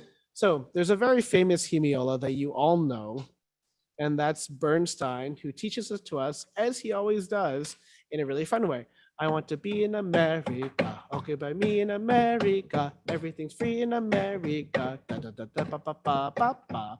Right? Those are hemiolas. 1, 2, 3, 1, 2, 3, 1, 2, 1, 2, 1, 2, 1, 2, 3, 1, 2, 3, 1, 2, 1, 2, 1, 2, 1, 2, 3, 1, 2, 3, 1, 2, 1, 2, 1, 2, 1, 2, 1, 2, 3, 1, 2, 1, 2, 1, 2, 1, 2. You didn't know it, but it was some of the most fun hemiolas ever. So what we're gonna do is we're gonna just know that that's there. We're not gonna we're gonna go back to the beginning just to get some of this together first. But I want you to see who can tell me what bar is the first time you're not in unison. So quickly see if you can type into the chat what bar is there where you're not in unison. Well, technically it is 117, but that's not the one I'm looking at. It doesn't, if the basses have a different line, but you're still the same note.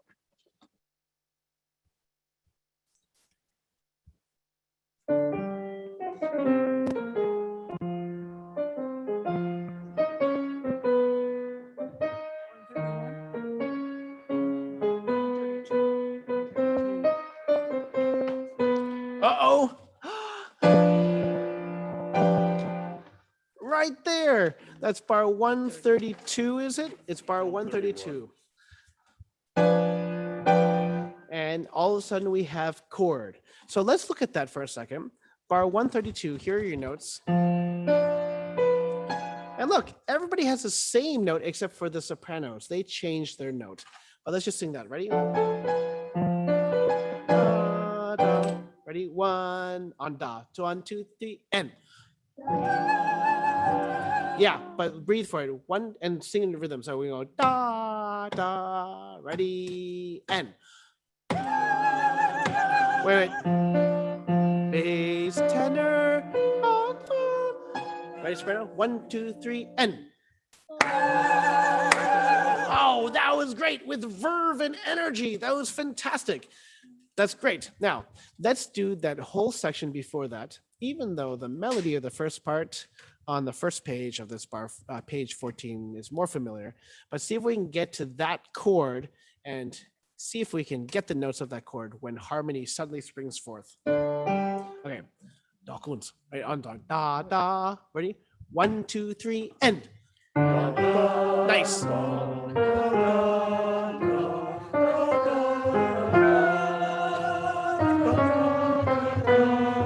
Breath. Breath. Da, da, da.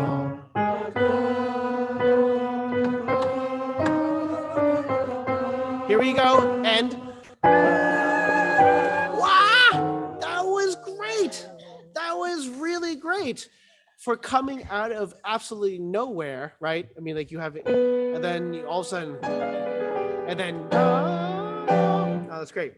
Now there's this fantastic poster that was just posted around all the elementary and middle school and high school teachers today. And it was the scale for middle school band. And they had what like was a B flat major scale for flutes, oboes, clarinets. And the clarinet was like, do, sit and adjust your reed. And they just stopped playing for a little while. And then they come in at do, do, and they adjust their reed. And they went do, do, do.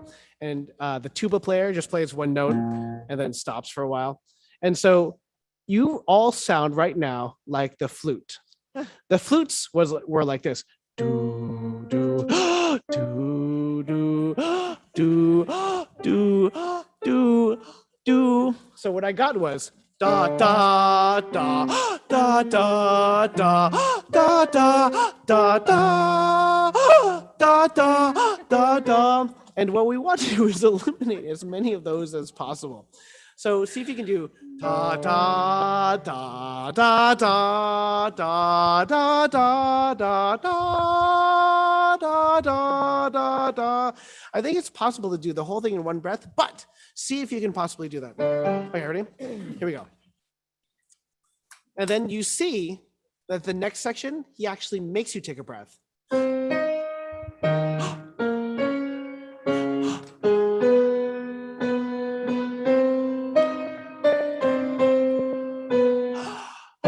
Okay, so he almost writes in the breaths for you. Okay, ready? 1, 2, 3, and. That's it. Nice. Nice. You're doing it.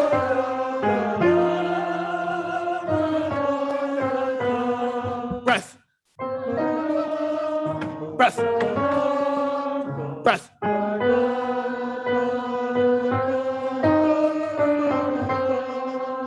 Breath. Now that's great. Now, this is a great exercise to do to see and work on your breath support, because the reality is that you should not be using more breath to sing louder. Of course, you do a little bit more, but sometimes we use all this breath to make it louder. And what you want is efficiency of your breath support. And so this is a good exercise to see if we can sing through it so we don't sort of lose breath. Now, pick up to bar 120, sorry, let me just start bar 128. 128. Now, this note is those is a hemiola where he breaks it into groups of two. So instead of ta ta ta ta ta ta ta ta ta ta ta, it's ta ta ta ta ta ta ta. 1 2 1 2 ta ta ta ta ta ta ta ta ta ta ta ta. Can we just sing that? Da da da da da da. Here we go. And.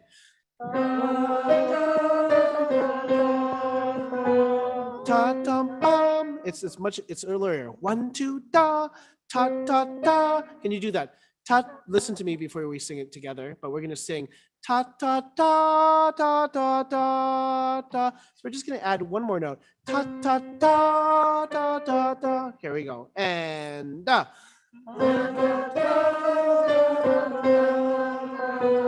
Yeah, try that now. Ta da da. Actually, no, let's do it again one more time. Ta ta ta da da da da. And.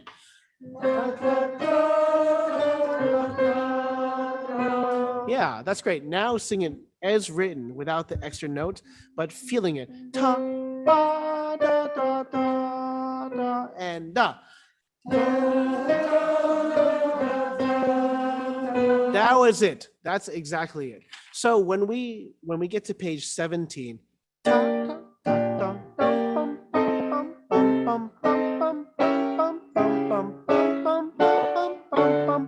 it really is that that quarter notes instead of feeling it in 1 2 3 1 2 3. Whatever it is. Okay, let's do this entire part. Page 14, starting from bar 111. What does that token say? 11T1. So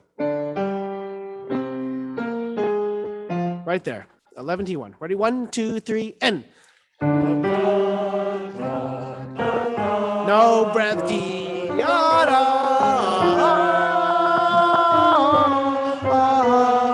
Breath. Breath. Breath. No breath.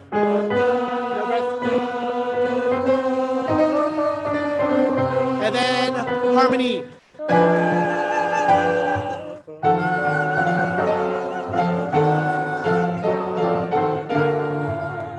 Now, this is one of my favorite things. This is this is Brahms being lazy about his part writing. Altos, bar 134.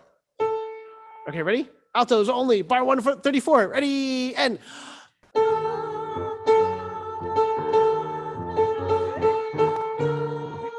go on.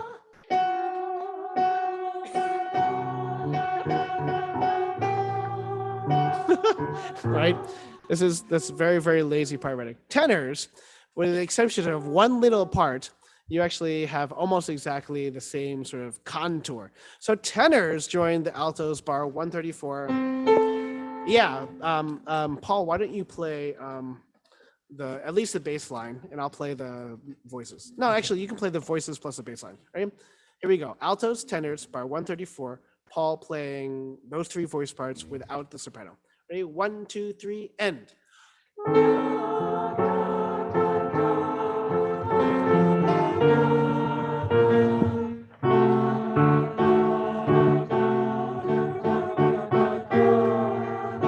Yeah, so great. So tenors, you basically have almost a very similar music to the altos, except at that one big jump.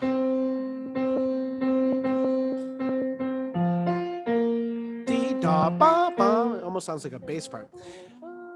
That's it. That's exactly it. Now, sopranos and basses, again, very lazy part writing from Brahms, but he basically just has you switching the entire time.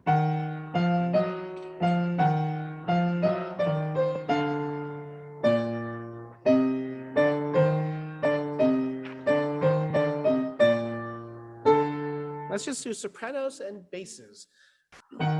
Very, very parts that are very related to each other. With Paul just playing those two parts. Ready? 1, 2, 3, end.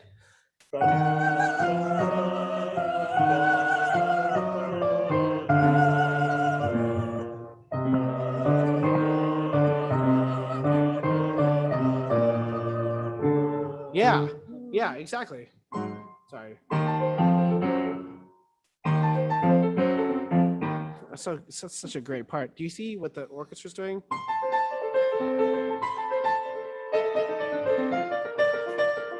It splits it in two. 1, 2, 3, 1, 2, 3, 1, 2, 3, 1, 2, 3, 1, 2, 3, 1, 2, 3, 1, 2, 1, 2, 1, 2, 1, 2, 3, 1, 2, 3. So all four voice parts are 134. Right? Here we go. Mit Paul. Ready? 1, 2, 3, end.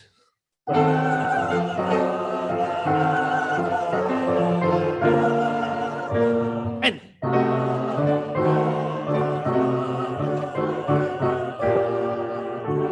That was great. No. Oh, we don't go into the woods yet. That's excellent. That's really excellent. So what I want to do is I want to do that, but with the two bars before that. So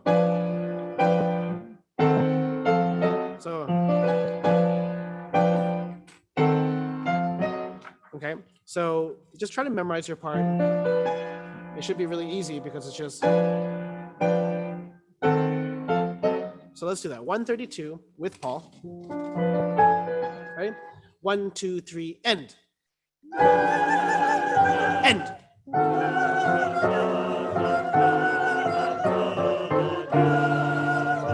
That's it. And stop. Excellent. That's really great. So let's do this entire section from from 111. 111. Ready? 1, 2, 3, end. Wait, let's go. Yeah, so sorry. So make sure that the first pitch is just as strong as the second pitch. It sounded like ta ta instead of ta ta ta ta. Our strength comes from all the notes being similar, right? I have a nice introduction to it so you can have as much preparation time as you need. 1, 2, 3, end. That's it. Nice. Excellent. Ta ta ta ta ta ta ta ta. And ta ta ta ta ta ta ta ta ta ta ta ta. Harmony. And that's it. Tenor. Ta ta ta ta ta ta ta ta ta. Stop. Now, here we go. We're gonna go 1, 2, da, da. This fast. And what I want you to do is don't you dare sing the note short. Because what ends up happening is it suddenly becomes a tap dance.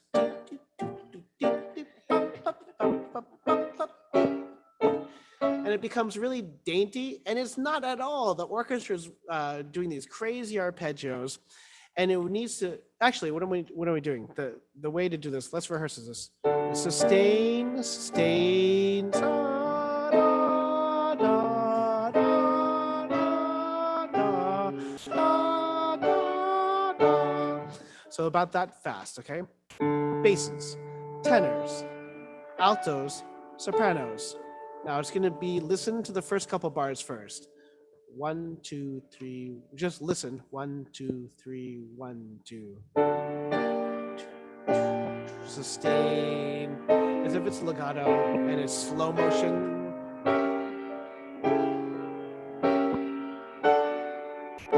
Okay. With ball. Ready? Why don't you sing it on do just for now? Ready? 1, 2, 3, 1, 2.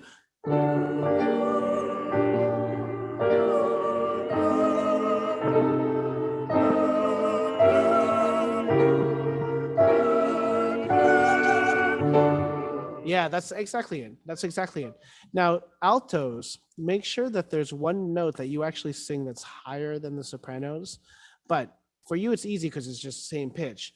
But don't get worried if this alto as sopranos go suddenly lower. Let's just hear the tenors and basses.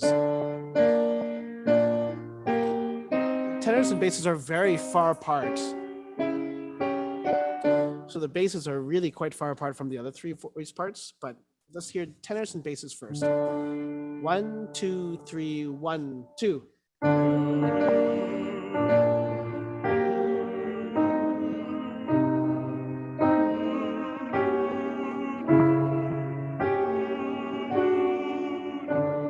Yeah, basses is kind of a fun part. Do, do, do, do, do, do, do, do, do, do, do. It's kind of really fun to sing. Let's add the altos.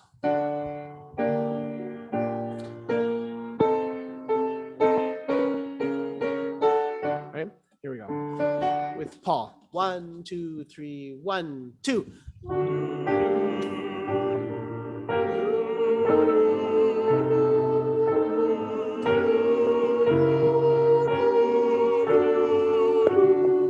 Great. With sopranos?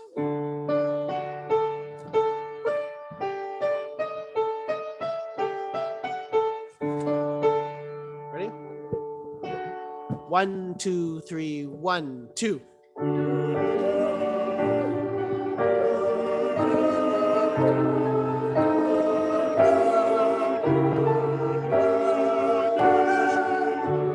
Great. So what I want you to write into your part are tenuto bars over these notes. So tenuto bar is a note that it looks like a dash and you write it over the note. And what that means is that we're going to sing this long and not the opposite of a tenuto note is a staccato. And the staccato means sing it shorter than is written. If you have a staccato on a half note, sometimes that can actually be long, right? It's just like a quarter note. But regardless, for this, we're not going to be singing it like the orchestra. Do you see the orchestra has staccatos on every single? Yeah, and it's really fun, those arpeggios. But we're going to counter that. We're going to go two, two, two, two, two, two, two, two, a little bit like T, T, T, T, T, T, T, T, T, T. Okay, let's try that. About that fast, actually. So it's not super slow.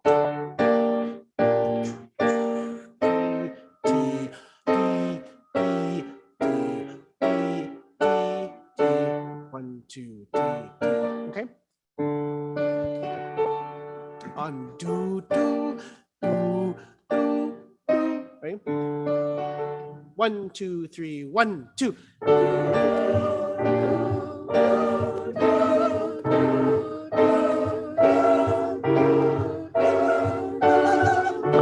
That's exactly it. That's exactly it.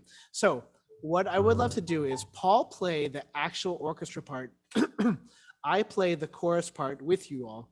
And I want you to try to, again, the same thing as before, sing exactly like you did, long on the chord notes, but we still have breaks in between, but also listen to Paul so to really hear all the fun arpeggios that he's doing, okay?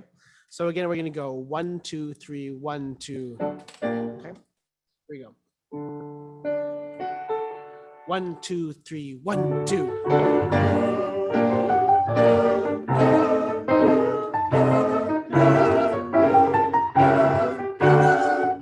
Not bad, not bad.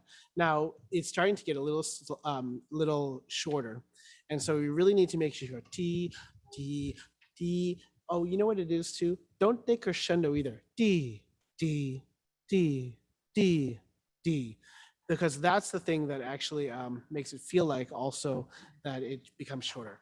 Okay? Last thing we do. Ready? 1, 2, 3, 1, 2.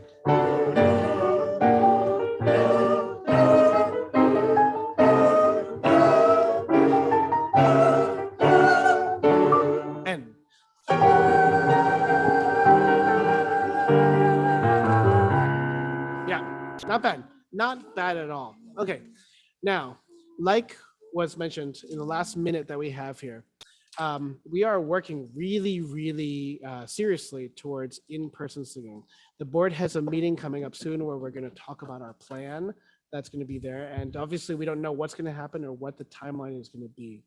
But we really are going to be spending the next few days getting us into what a structure might be for singing in person.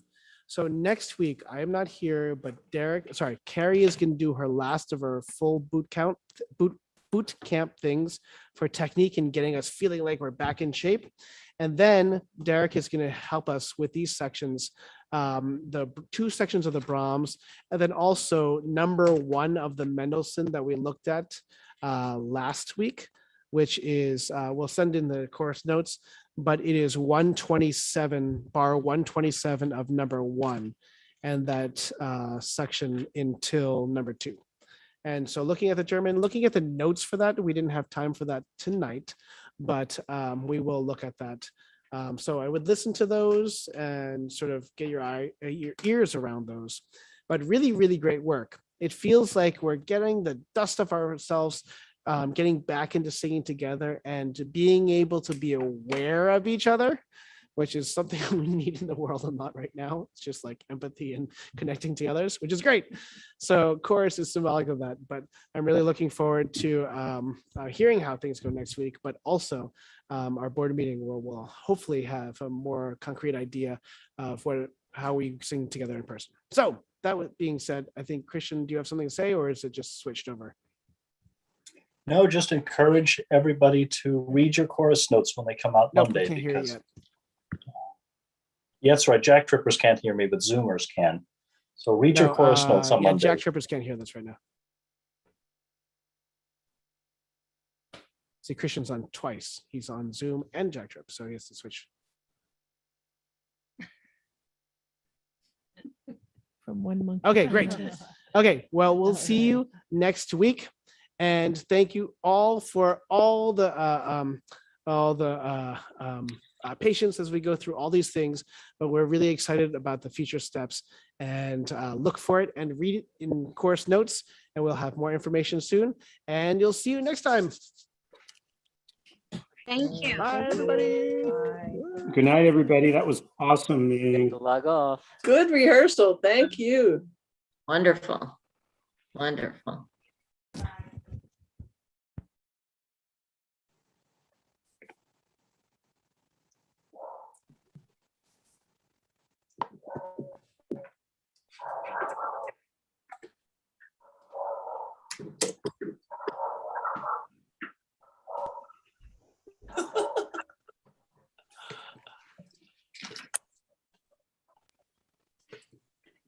Everybody. How'd it go, Deborah? Okay, that was much better. Goodness, I should have looked at my diagram. Okay, good. With me. Thanks for hanging in there. Thanks for your help. Great hearing your voice.